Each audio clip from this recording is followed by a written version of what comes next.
안녕하세요. 잠들지 못하는 사람들을 위한 반편지입니다.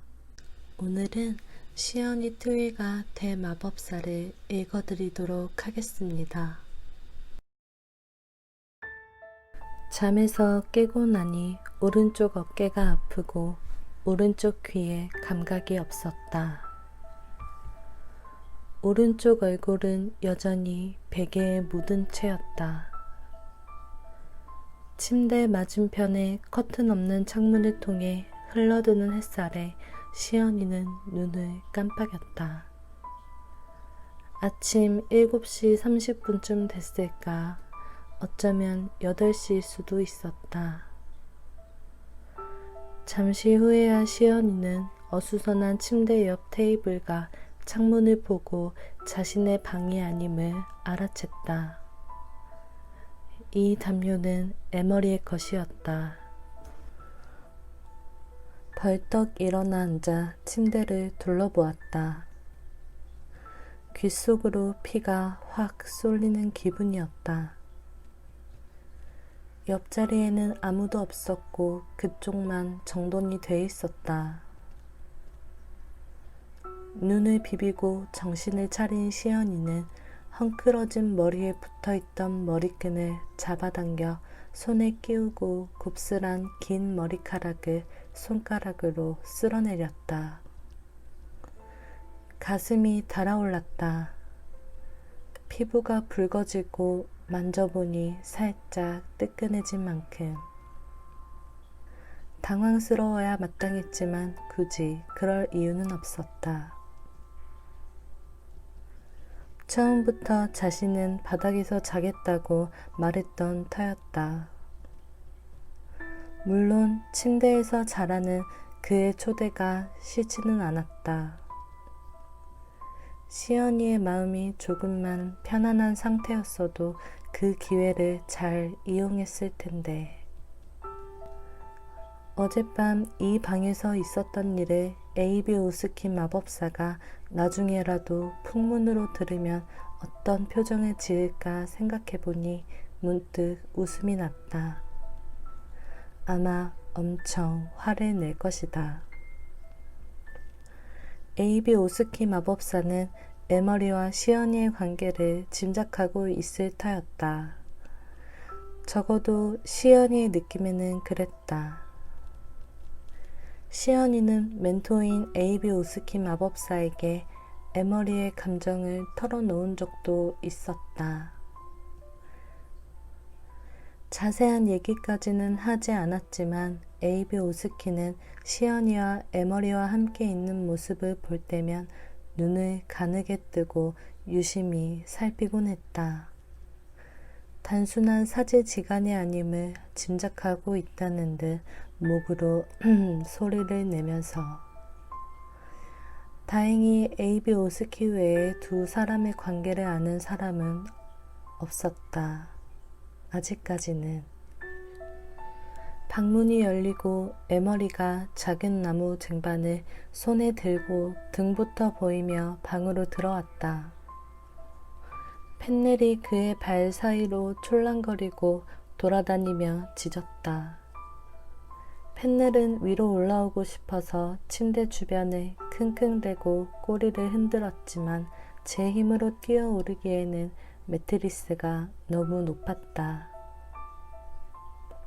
이미 옷을 차려입은 에머리는 침대의 쟁반을 내려놓았다. 쟁반에는 버터 바른 토스트 2조각과 반숙 달걀 하나가 담겨 있었다.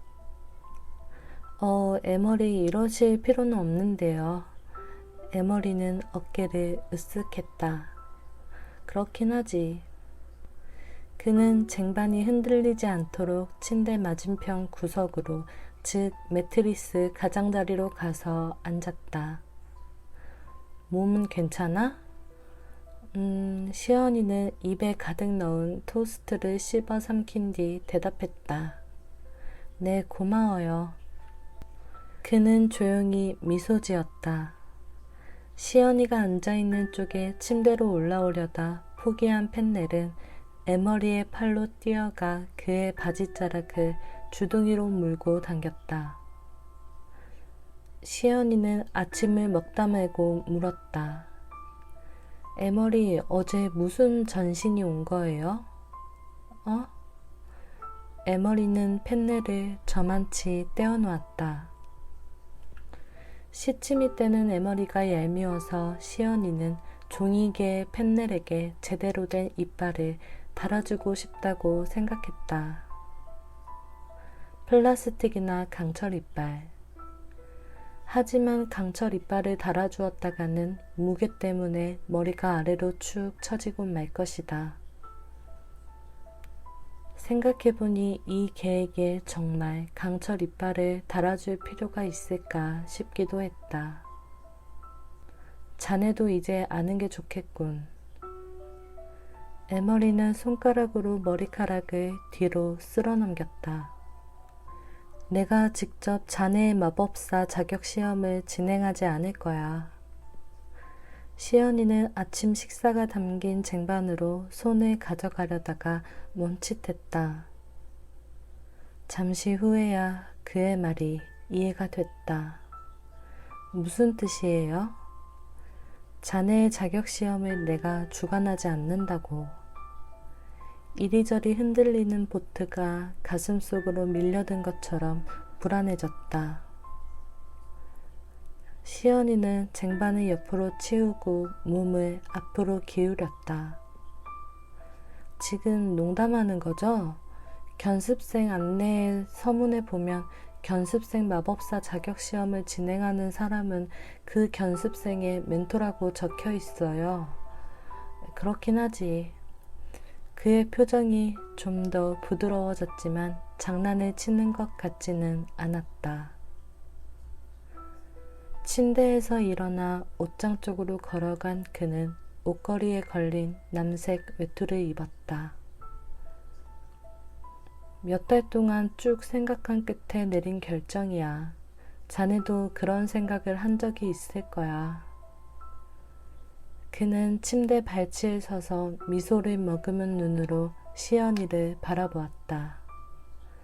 하지만 입술은 살짝 비틀린 채였다. 우리 관계를 의심하는 누군가가 내가 자네에게 유리하도록 자격시험을 진행했다고 의심할 수도 있잖아. 시연이는 인상을 찌푸리지 않으려 애쓰면서 고개를 끄덕였다.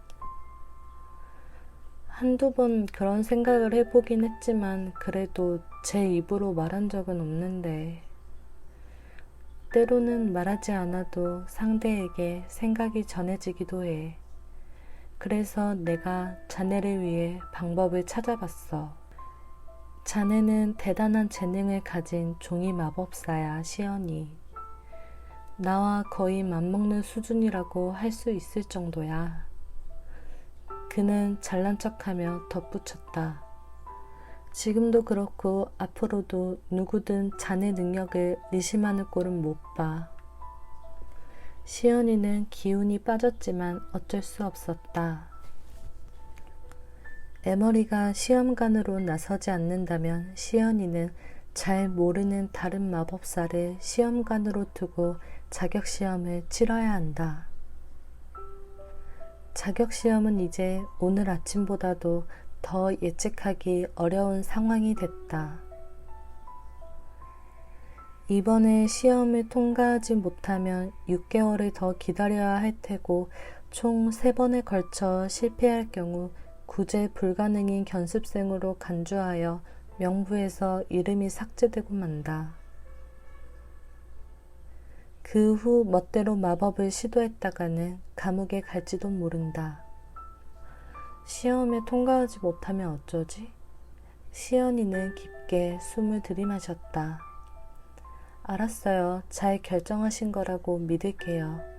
그럼 누가 제 시험관이 되는지는 물어봐도 되나요? 그는 손뼉을 탁 치며 대답했다. 그래, 안 그래도 전신으로 그 마법사의 동의를 받았어. 시연이 토일, 자네는 프린트인 베일리 마법사의 철저한 감독하에 마법사 자격시험을 치르게 될 거야. 전통에 따라 시험을 치르기 전 2주일 동안 그 마법사의 집으로 가서 그의 견습생과 함께 지내도록 해. 놀라서 입이 딱 벌어진 시연이는 잠시 후에야 그에게 물었다. 2주일이요? 2주나 3주. 베일리 마법사님이라고요? 시연이는 검지로 머리카락을 돌돌 말면서 생각에 잠겼다. 어디서 들어본 이름 같았다. 기억이 날 듯 말 듯 했다. 분명 들어본 적이 있는 이름인데. 시연이는 과거 그레인저 아카데미의 복도 풍경을 머릿속에 떠올렸다. 시연이와 에머리가 다녔던 중등학교에 관한 기억은 시연이가 아닌 에머리의 것이었다. 2년 전 무시무시한 신체 마법사이자 에머리의 전부인인 리라가 에머리의 심장을 빼앗아갔고 시연이는 그 심장을 되찾으려고 그의 심장 속을 여행하다가 그 풍경을 보았다. 에머리와 두 소년이 키 크고 깡마른 어떤 소년을 괴롭히는 모습이었다. 종이 마법사를 꿈꾸던 멀쑥한 소년의 이름이 바로 프릿이었다. 프릿트윈의 약칭이 프릿이죠? 마법사님이 학창시절에 괴롭혔던 소년이요. 에머리는 뒷머리를 긁적였다. 괴롭혔다는 표현은 좀 유치한데. 맞죠? 프린트인 베일리. 그분이 결국 종이 마법사가 됐군요. 에머리는 고개를 끄덕였다. 우리는 함께 테기스 프레프를 졸업했어. 그가 맞아.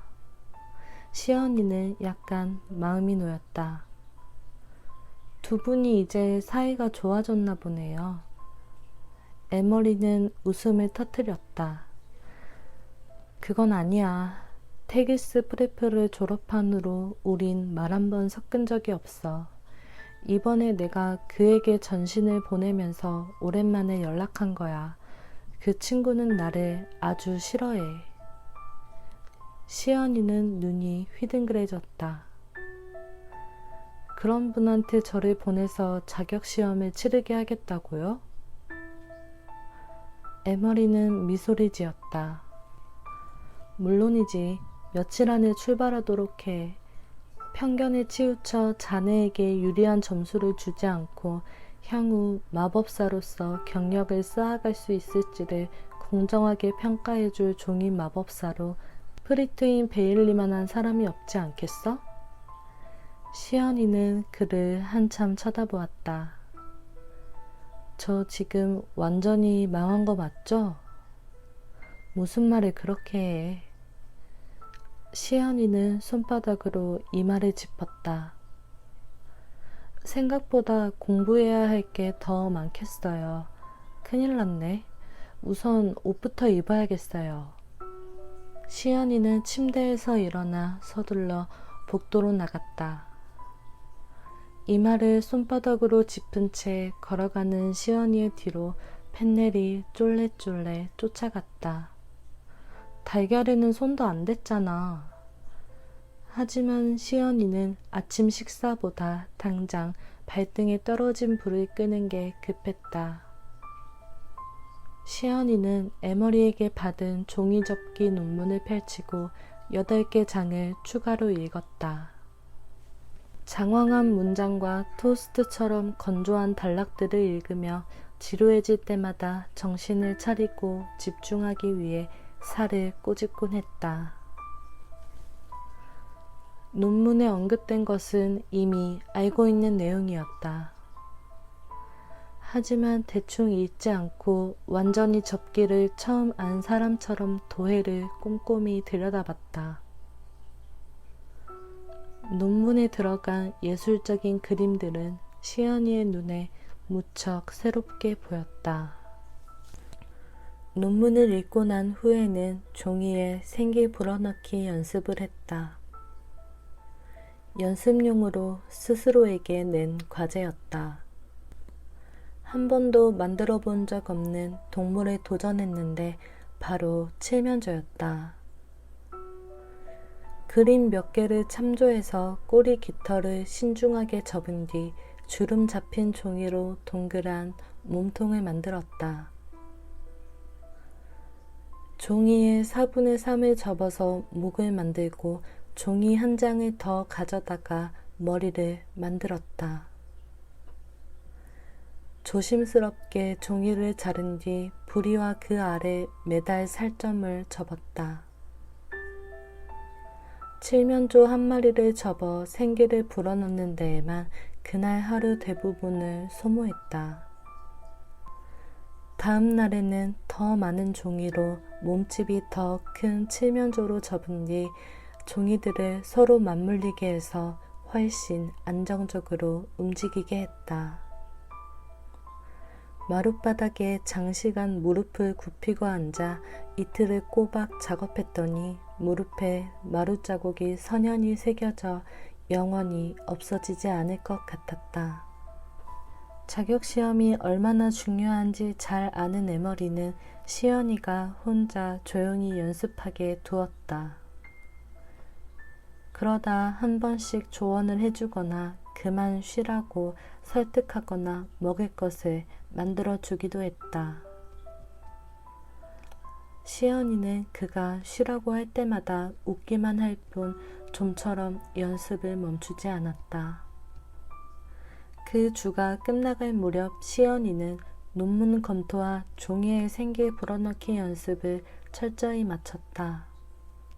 그러고 나서 짬을 내어 벽장에 들어가 고무를 다루는 고무 마법을 공부한 뒤 종이 개의 발바닥에 맞춰 고무 단추를 잘랐다. 처음 2개는 잘못 잘라서 버렸지만 그 다음 것은 그럭저럭 잘 잘랐다. 편편하게 자른 고무를 부착 마법으로 펜넬의 발바닥에 붙여주었다. 이제 펜넬의 발바닥은 전처럼 자주 닳지 않을 것이고 얕은 물웅덩이를 발로 디뎌도 젖어서 뭉치지 않을 것이다. 작업해놓은 부분을 한 번 더 확인한 후 시연이는 흡족해하며 고개를 끄덕였다. 지금보다 2배는 더 대단한 마법사로 평가받을 정도는 아니지만 공예 과제로 제출했을 때 통과할 만한 수준이긴 했다.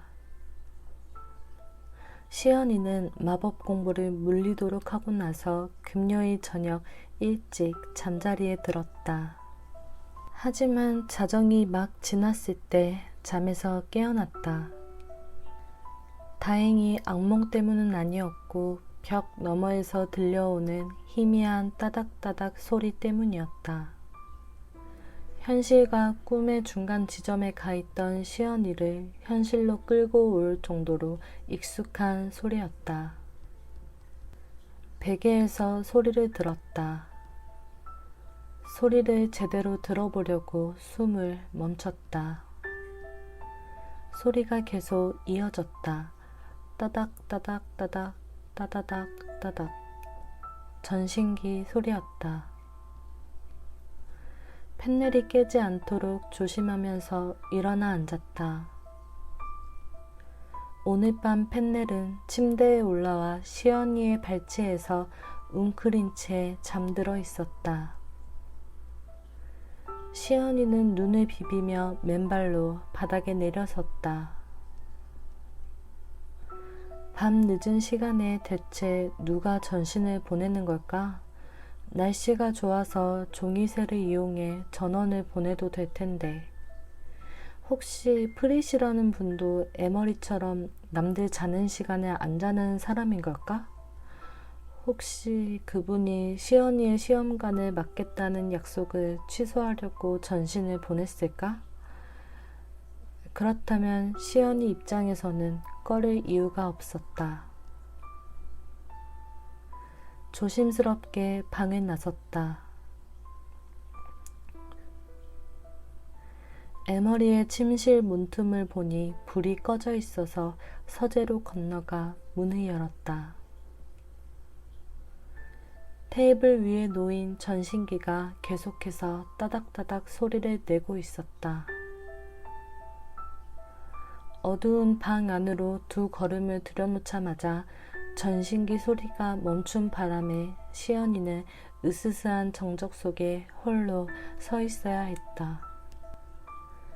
전등 스위치로 손을 뻗어 딸깍 눌러보았다. 서재 천장에 달아놓은 전구들이 잠시 깜빡이더니 쉬 꺼지고 서재는 다시 어두운 그림자에 묻혔다. 잠깐 번쩍인 정든빛이 시연이의 눈앞에 보랏빛 잔상을 만들었다. 시연이는 눈을 깜빡이면서 스위치를 몇 번 앞뒤로 움직였지만 불은 다시 들어오지도 않았다. 또 정전이 된 건가? 이 집은 도심에서 꽤 떨어진 지역이라 그런지 툭하면 전기가 나갔다. 테이블로 가서 램프 스위치를 눌러봤지만 불은 켜지지 않았다. 하는 수 없이 옆에 있는 초에 불을 켜고 둥글게 말린 전신 종이를 집어들었다. 종이에 적힌 짤막한 글이 잠시 뒤죽박죽으로 보였다. 쭉 훑어봤지만 머릿속에 단어로 인식이 되지 않아 천천히 다시 한번 읽어보았다. 사형을 집행하려고 포츠머스 항구로 이송하던 중 프렌디가 탈출했음. 아는 게 좋을 듯하여 연락드림. 알프레드 보냄. 전보 종이를 쥔 손가락에 감각이 사라졌다. 종이가 손에 닿아 있는데 찌릿한 느낌조차 없었다. 종이는 생기없게 무겁게 축 늘어졌다. 알프레드, 시연이는 그레스와의 싸움 이후로 알프레드 마법사를 본 적이 없었다. 그레스 문제 때문에 시연이는 알프레드가 소속된 형사과와 함께 일을 진행했고 그 인연은 계속 이어졌다. 적어도 시연이는 그렇다고 믿었다. 시연이는 전보에 찍힌 첫 번째 단어인 프렌디에서 시선을 뗄 수가 없었다. 사라즈 프렌디, 그레스의 개. 순전히 편의를 위해 시연이를 2번이나 죽이려고 한 신체 마법사. 시연이의 가족들과 그녀가 사랑하는 남자의 목숨을 위협하던 자. 그가 탈출했다. 될 텐데. 혹시 프리시라는 분도 에머리처럼 남들 자는 시간에 안 자는 사람인 걸까? 혹시 그분이 시연이의 시험관을 맡겠다는 약속을 취소하려고 전신을 보냈을까? 그렇다면 시연이 입장에서는 꺼릴 이유가 없었다. 조심스럽게 방에 나섰다. 에머리의 침실 문틈을 보니 불이 꺼져 있어서 서재로 건너가 문을 열었다. 테이블 위에 놓인 전신기가 계속해서 따닥따닥 소리를 내고 있었다.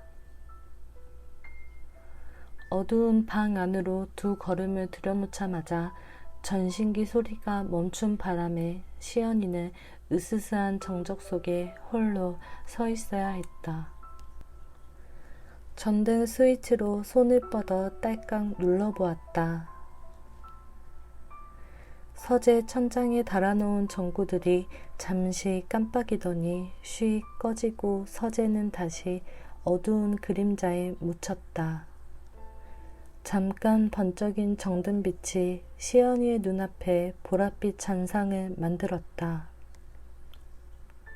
시연이는 눈을 깜빡이면서 스위치를 몇 번 앞뒤로 움직였지만 불은 다시 들어오지도 않았다.